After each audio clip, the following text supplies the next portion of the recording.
Good morning, everybody. I'm Kate Seeley with the Middle East Institute. Thank you all so much for coming today. If you're squeezed, we've got some seats here. Please, I know they're reserved, but please feel free. Thank you for coming in the midst of this weather with the potential for tornadoes out there. In the throes of the Arab Spring, all the attention has been on the dramatic events in Tunisia and Libya and Egypt, and Iraq has completely fallen off the media's radar screens.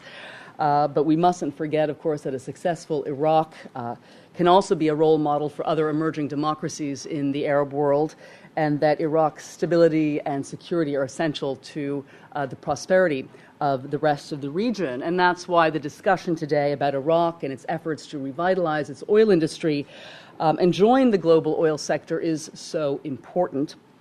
Because if Iraq's oil production can significantly increase, we are looking obviously at a huge boost to its economy with the potential for Iraqis to lead the much better lives that they so deserve. And there's been some good news coming out of Iraq's oil and gas sector, which we'll be talking about later on today. Next year, the Iraqi government, early next year, plans to auction off 12 more exploration blocks to foreign companies, which should dramatically increase Iraq's oil output for the future. I gather that Iraq is seeking to reach production of about 11 million barrels, we'll get into this, per day within the next 6 years. Whether or not it can do so, given security challenges and, of course, the infrastructure problems, remains to be seen. Here to help us understand these challenges, these obstacles, the successes that Iraq has enjoyed so far in the development of its industry is a writer who covers Iraq's oil and gas on a daily basis, who's literally not just in the field, but in Iraq's oil fields on a regular basis, writing about this very important industry. Ben Lando is founder and Iraq bureau chief of the Iraq Oil Report. It's the premier news and information source about Iraq's oil sector and related issues, including the country's economic, political, and security conditions. Lando's reporting has taken him to many of the key oil infrastructures, and he's met many of the key officials in Iraq in many of the different sectors. He's also contributing editor to the global energy news service Platts and a freelance reporter for the Wall Street Journal. Prior to establishing the Iraq Oil Report, he was the energy reporter, energy editor for UPI based in Washington, D.C. I've been trying to snag him for a while. He lives in Baghdad. He's been there full-time for the last couple of years, so it's not easy to get him, but he's here, and it's a real honor and a privilege to have him here. So please join me in welcoming Mr. Ben Lando. Thank you. Thanks, Kate, and thanks for everybody for coming. What I usually find is that the best way to give an audience kind of what they want in terms of a speech is to quickly move to questions. And so I'll do my best to kind of go over a couple of the key areas, or a number of the key areas that are important and what we focus on, me and my team, some of which are here today at Iraq Oil Report, and just going to set the groundwork and then to see what is really of interest to you all. Really quickly, Iraq Oil Report has been around in various forms, but in the current one for a couple of years. And me and a group of, I would say, 90% of Iraqi journalists and researchers and translators in the country, and some support staff here in the U.S. Cover the Iraq oil story every waking moment, it seems, and we do so by we cover, what we say is we cover Iraq by looking at the oil sector because of how it affects and is affected by everything else that's important in the country. First and foremost, society and how the Iraqi people will benefit, how it shapes politics and security and the economy in general.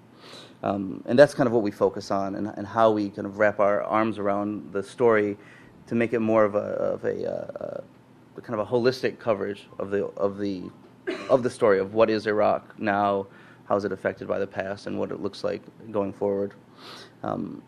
What Iraq Oil Report also is we provide news to other news outlets, specifically where the Iraq Bureau for Platts, which is the global leader in news and information about energy, and we have a division that does customized research for a range of clients, mostly think tanks and companies, as well as different governmental organizations, universities, etc., who want to know more about Iraq because they have some sort of interest in the country but don't have access for various reasons, largely security reasons, but to find out really what is happening, ranging from what is the potential for building a hotel in Basra to what is the tribal makeup of an area where someone might invest in exploration or drilling in an oil field. So I'm here to talk about challenges and opportunities in Iraq, and I mean that's basically what Iraq is. A series of challenges and series of opportunities, but to the extreme, you could say. From the horrors that Iraqi people have seen, for the past few decades, but especially the past 8 years, to the extreme hospitality that comes when you go to interview somebody and they invite you to their house, and you gladly accept the invitation to sit through multiple meals, to the extreme potential that the country has because of the people and the desire and lots and lots of oil, and then the extreme roadblocks that face the country and the people, from politics to security to just basically overcoming the extreme horrors that have kind of fell upon the society for a number of years.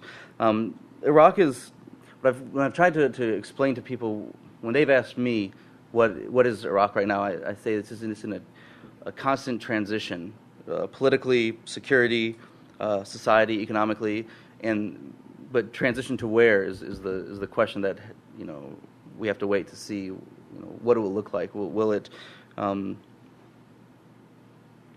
will it become some sort of regional leader when it comes to democracy and developing the economy, or will it follow along some of the tendencies that the government and other people have shown that it will not be as a state of bliss as once was hoped.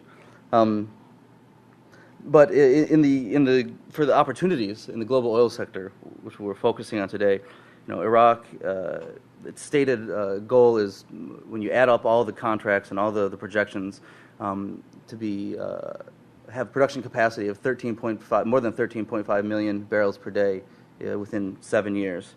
That would make it, if you look at production right now, that would make it the largest ever oil producer in the world. And of course, the opportunity is for the Iraqi people and the Iraqi oil industry, and then foreign oil companies, construction companies, service companies. And probably the biggest opportunity is the fact that the Iraqi oil sector is vastly underexplored, and what tends to happen is that the oil tends to be relatively easy to find, easy to produce, and easy to monetize, to refine it and to sell.